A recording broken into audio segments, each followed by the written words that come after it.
بھئی ہم جو محفل میلاد مناتے ہیں اس کا مقصد کیا ہوتا ہے؟ اس کا مقصد صرف یہ نہیں ہے کہ آئے دو چار نعتیں سنی جھوم کے نعرے لگائے تو لنگر کھایا تو جیسے آئے ویسے اٹھ کر واپس چلے گئے. کیا یہی مقصد ہوتا ہے اس کا؟ آج میں مختصر وقت میں آپ کو مقصد بتلاؤں گا محفل میلاد میں آنے کا مقصد کیا ہے، اور پھر جب اب اٹھ کے جاؤ تو پھر دیکھنا میں نے مقصد بھی پورا کیا کہ نہیں کیا. مقصد بیان کرنے سے پہلے میں ایک اشارہ کر دوں. ایک پولیس کا افسر سادہ کپڑوں میں سڑک پر آ کر کھڑا ہو جائے اور کسی گاڑی والے سے کہے گڈی پاسے کر لے، کر لو گے؟ اب وہی بندہ وردی پہن کے آ جائے، پھر کہتا نہیں، صرف اشارے کرتا ہے. بندہ کہنا شاہ جی انہیں کے پاسے کر لینا. ایسا ہی ہے نا. میرا سوال ہے، بندہ تو وہی ہے، پہلے کہے پر اثر نہیں ہو رہا تھا، اب اشارے سے کام ہو رہا ہے، وجہ کیا ہے؟ ظاہر بات ہے آپ یہی کہو گے جب وہ سادہ کپڑے میں آیا ہم نے سمجھا یہ ہمارے جیسا ہی ہے، اس کا کہا ماننا مشکل ہو گیا. جب وہ وردی پہن کے ہم نے کہا یہ ہمارے جیسا نہیں ہے، یہ تو حکومت کا بندہ ہے، اس کے عہدے کا پتہ چلا، اس کے اختیارات کا پتہ چلا، اس کے تعلقات کا پتہ چلا، تو اس کا کہا ماننا آسان ہو گیا. ایسا ہی ہے نا جی. تو بھائی محفل میلاد منانے کا مقصد یہ ہے کہ یہ بتلایا جائے سرکار ہمارے جیسے نہیں ہے، بلکہ وہ تو اتنی شان والے ہیں، اشارہ کر دے تو ڈوبا سورج واپس آ رہا ہے. ارے ان کا اشارہ ہو جائے چاند تو ٹکڑے ہو رہا ہے. ارے ان کا اشارہ ہو جائے درخت بھاگے آ رہے ہیں. ان کا اشارہ ہو جائے جانور بھاگے آ رہے ہیں. ان کا اشارہ ہو جائے تو پتھر بھی کلمہ پڑھتے نظر آ رہے.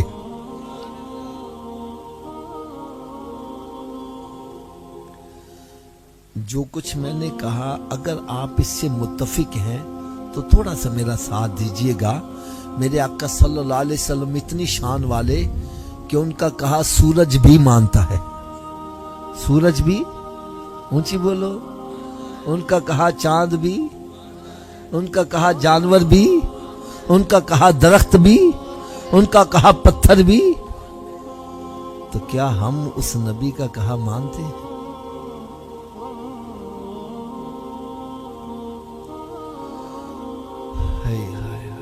یا جس نبی کا کہا پتھر مان رہا ہے، ہم امتی ہو کر اس نبی کا کہا نہیں مان رہے. میرے آقا صلی اللہ علیہ وسلم فرمائیں اے میرے امتی فجر کی نماز پڑھا کر تیری روزی میں برکت ہوگی. کہنا جی آنکھ ہی نہیں کھل دی.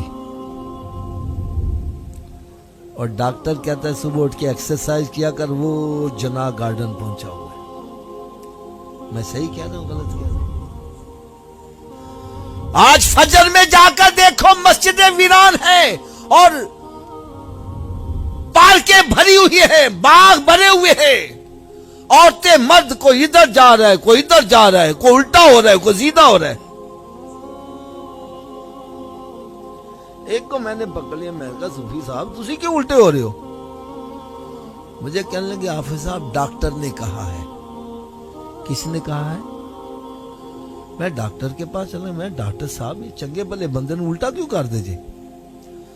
مجھے کہنے لگا حافظ صاحب آپ جب مکان بناتے ہو پانی کی ٹینکی اوپر رکھتے ہو کہ نیچے رکھتے ہو؟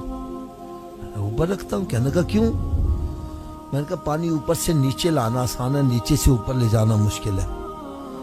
کہنے لگا پھر یہ سمجھ لو یہ دل جو ہے نا خون کی ٹینکی ہے، اس کے لیے خون نیچے پہنچانا آسان ہے، اوپر دماغ تک پہنچانا مشکل ہے.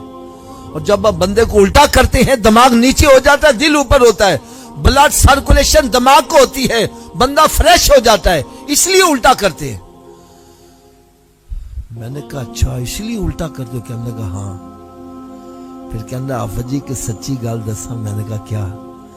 کہتا ہے دماغ کو جتنی بلڈ سرکولیشن سجدے کی حالت میں صحیح ہوتی ہے الٹا لٹکنے سے بھی صحیح نہیں ہوتی. جب بندہ سجدے میں جاتا ہے دماغ نیچے ہوتا ہے، دل اوپر ہوتا ہے. میں نے کہا ڈاکٹر کی بات ماننے والوں تو ایک مرتبہ دماغ کو تازہ کرے گا، آپ میرے آقا کا غلام بن جا، روزانہ 5 مرتبہ تیرا دماغ تازہ ہوتا رہے گا۔ ایک سجدہ جسے تو گراں سمجھتا ہے، 1000 سجدوں سے دیتا ہے آدمی کو۔